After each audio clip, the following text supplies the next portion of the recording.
Fala galera, vamos de pílula. Esse daqui que vai ser entrevistado é o Venki Ramakrishnan. Ele é um biólogo britânico, biólogo estrutural britânico. É, Ganhou um prêmio Nobel de Química em 2009. Enfim, o cara é sinistro na pesquisa de estrutura e funções dos ribossomos. O cara é realmente muito foda e essa entrevista é muito, muito maneira. Vamos embora pra pílula. So I heard long ago, and I checked it out, and I think it's true, that all mammals live for about the same number of heartbeats, except for humans who live 2 or 3 times that. Except if you go back far enough in time when we were just living in caves, we were right with all the rest of the mammals. Yeah. So first, is that true? Second, there are animals, not mammals, that live much longer than we do. I'm thinking of the Galapagos tortoise, for example. Yeah. So do you guys study other animals to get insight? So there is a whole field devoted to looking at lifespan of different species. And you are right that, at least among mammals, Jeffrey West, who's written a book called Scale, shows that the number of heartbeats is roughly the same. That has to do with the fact that smaller animals have a higher metabolic rate. Right. They have a faster metabolism. And they almost need to because their surface to volume ratio is larger. They dissipate heat more. We did So a they- whole explainer on Yes, we did. surface to volume ratios. and so life. they need to maintain a higher metabolic rate. That's one of the reasons. Well, that's only one of the reasons why they have higher heart rate. That's not a reason why they should die sooner. The why we should die sooner has an evolutionary explanation, and that is evolution doesn't care how long you live. It only cares about fitness. Fitness in the biological sense is the likelihood that you're going to be able to successfully pass on your genes. And people always misinterpret that as being physically fit or right. stronger or whatever. Survival Yeah. of the fittest, Right, as in, right. I'm in great shape. Yeah, Darwin should have found a different word. He for that. should, yeah. So evolution cares about fitness. Now, at the same time, for most of our history, and certainly the history of all other species, resources are limiting. And so you have to select. Do you put more of your resources into maintenance and repair of the individual animal, or do you put it into growth and reproduction? There's always a balance if you have limited energy.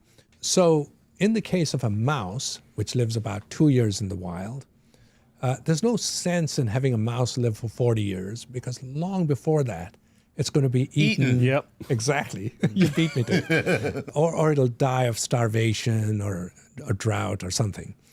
And so in the case of a mouse, evolution has favored selection of a species that grows very quickly and reproduces prolifically. That's a mouse. If you get to a large animal like a bowhead whale, let's take an even bigger than an elephant, they can live for 200-300 years, and they have a very relatively slow metabolism. Wow.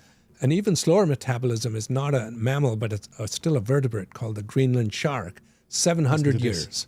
Listen to that. Yeah. A vertebrate living for 700 Meu years, Jesus. very slow metabolism. Wait. How do you know that? We didn't even have marine biology 700 years ago. So how do you... They can do things like carbon dating and Okay. look They at the cut one tissues open, it and was so on, 700 you know. rings inside. I mean, you've got on the Okay, scale. I'm just No. weird. So you've got the mayfly lives a day, Mayfly lives a day, right? exactly. And then between that, you've gone from there to a Greenland shark. And your Galapagos And there are tortoise actually is in other there. animals that are thought not to even age biologically. What's the immortal like jellyfish? the hydra and the immortal jellyfish. These things Wait, have... there's an actual they're- animal called the Hydra? Yes, that's right. Awesome. Not just in Not just in G.I. Joe? No, Oh, no, Marvel. no, in Greek mythology. legends, in Yeah. mythology. Oh, Exactly. you mean the real Hydra? Yes. Oh, yeah. This is a freshwater small animal. And they're full of stem cells, so they're constantly regenerating themselves. But if you followed an individual, it would also age only very slowly. It's just in the wild, it dies for other reasons before actually doideira. aging. Cara, tem um animal na natureza, então, eu acho que eu já tinha ouvido alguma super interessante sobre isso. Tem um animal que basicamente não morre por velhice. Essa água-viva. Ela não morre por velhice. Que loucura, cara. individual, it would also age only very slowly. It's just in the wild, it dies for other reasons before actually aging. So there's a whole range. Now, So humans here's might be the only species that dies of natural causes in the world. I mean, if you want to think about it it's that way. possibly, We're apex predator. yeah. So Yeah, I think that may be true. In fact, there's a book written by Stephen Ostad called Methuselah Zoo, where he talks about all these animals. In this book, he points out, Methuselah Zoo. in Methuselah Zoo, he points out how all these species have such different lifespans. And it's because of this evolutionary selection, but it's actually worse than that. The fact is, evolution will select for things that help you early in life, even if they cause a problem later in life. So many of the things that cause select function, but it's actually worse than that.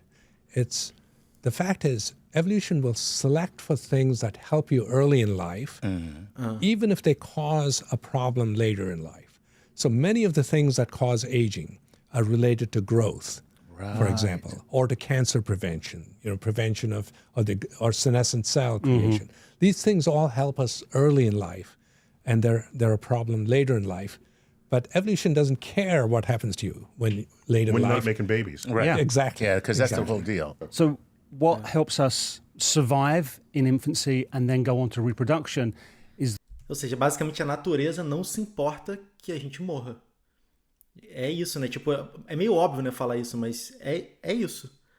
Morrer tá tranquilo, porque é parte prevista do processo, né? O que importa é que quando você tá naquele período que você tem que cumprir, sei lá, o que você tem que cumprir, segundo a natureza, e aí deve ser o quê? Reprodução da espécie, proteção dos filhos, sei lá. Você precisa estar... As coisas têm que estar funcionando bem, né? Depois, tá tranquilo. Deixa só a bateria acabar, né? so what helps us survive in infancy and then go on to reproduction is the key component of our decline and demise. Not always, not Okay. everything, No, but yeah. there are things that happen to us early in life that are selected for early in life that cause aging. So the real deal is just keep having babies your entire life, and then you'll never age. However, you will eventually kill yourself because of these kids. So we're an outlier. We're an outlier. We live about twice as long Twice as long. as we would based on our size. But only post-caveman life, right? Because if Yeah, half of 40,000 everyone- years. Exactly. So yeah. half of everyone died by 30. Yeah. And so we're not 2x other mammals at our size, right? Yeah. And one last thing is there's a group of mammals, the bats. They live much longer. They're about the same size as a mouse in terms of mass. Yeah. Your Fledermaus. They live about 10 or 20 times as long as a mouse. And the reason is they can fly around. So that means two things. They can escape predators more easily. Yes. Right. And they can also forage over a much wider area for food. And when they roost in the ceilings of caves, so they're not safe. as accessible Right. to predators. They've been designed to survive longer. And so there it's worth it for evolution to make them live longer because they'll still keep producing more babies. Yeah, so you got to be Grandpa Munster is basically the deal. That's what Grandpa from the Munsters. The Grandpa Yeah. from the Munsters Yeah, if yeah. you want to live long. Cara, isso é muito maneiro, né? É porque é meio óbvio falar isso, né? Mas basicamente é isso, né? Tipo, a nossa medicina, ela é majoritariamente concentrada na velhice, né? Em problemas que... Não no sentido só da questão de mobilidade e tal, mas nas doenças e nas coisas que ocorrem quando a gente vai chegando em idades mais avançadas, né? E aí, ou seja, basicamente a gente tentando compensar a balança de como a natureza trata os seres, né? Isso é muito, muito doido, né, cara? E... Enfim, muito, muito maneiro. E essa coisa também do ser humano ser basicamente o único animal... A gente, tipo, de forma majoritária, né, obviamente, né? Mas o ser humano é o único animal que morre de forma majoritária de velhice, né? Os outros animais geralmente morrem... Eles não conseguem chegar, né? Tipo, se tu olhar a média, eles não conseguem chegar até a velhice pra gente poder medir quanto tempo eles vivem, né? Se eles fossem viver até o resto da vida. Cara, isso é muito doido. Isso é um significado muito grande sobre topo da espécie, né? Agora topo eu tô falando de em termos de predadores, né? Não tô falando de inteligência, de importância, nada disso. Até porque eu acho que a natureza caga pra esse troço.